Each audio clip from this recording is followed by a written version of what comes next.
रहस्यमयी शापित किला बहुत समय पहले की बात है। विशाल साम्राज्य सिंधुगढ़ पर एक प्रतापी राजा विक्रमसेन का शासन था।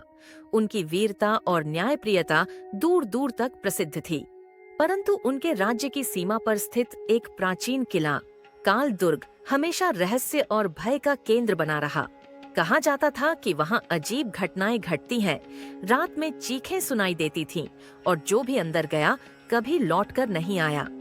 राजा का संकल्प राजा विक्रमसेन को अंधविश्वासों में विश्वास नहीं था।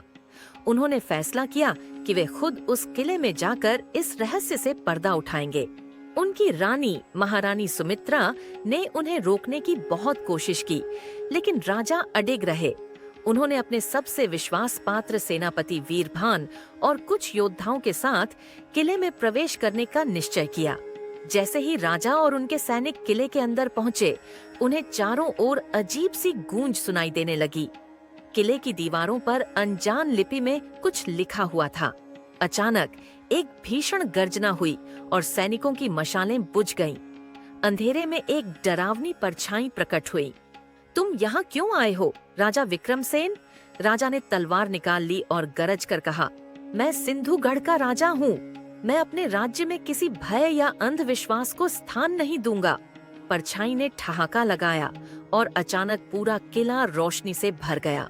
सामने एक सुनहरी पोशाक पहने मुकुटधारी महाराजा ध्रुवसेन खड़े थे, एक प्राचीन सम्राट जिनका नाम इतिहास से लुप्त हो चुका है। महाराजा ध्रुवसेन ने बताया कि वे इसी किले के राजा थे, लेकिन एक काले जादूगर रक्तनाथ ने उन पर और उनकी प्रजा पर शाप डाल दिया था। ये शाप तब तक नहीं टूट सकता था जब तक कोई निडर राजा स्वेच्छा से इस किले में प्रवेश न करे और एक विशेष सुदर्शन रत्न को अपने हाथों से किले की मुख्य वेदी पर स्थापित न करे। राजा विक्रमसेन ने बिना देर किए वीरता से आगे बढ़कर वेदी पर रत्न रखा। अचानक तेज प्रकाश फैला और किले की दीवारों से बंधे सभी आत्माएं मुक्त हो गईं। किले का डरावना वातावरण समाप्त हो गया और महाराजा ध्रुवसेन ने राजा विक्रमसेन को आशीर्वाद दिया। जब राजा विक्रमसेन और उनके सैनिक बाहर आए तो पूरी राजधानी को ऐसा प्रतीत हुआ जैसे सदियों पुराना अंधकार समाप्त हो गया हो। काल दुर्ग अब एक सामान्य किले में बदल चुका था और वहां फिर कभी कोई अनहोनी नहीं हुई। राजा विक्रमसेन के साहस और बुद्धिमानी ने एक शापित किले को मुक्ति दिलाई।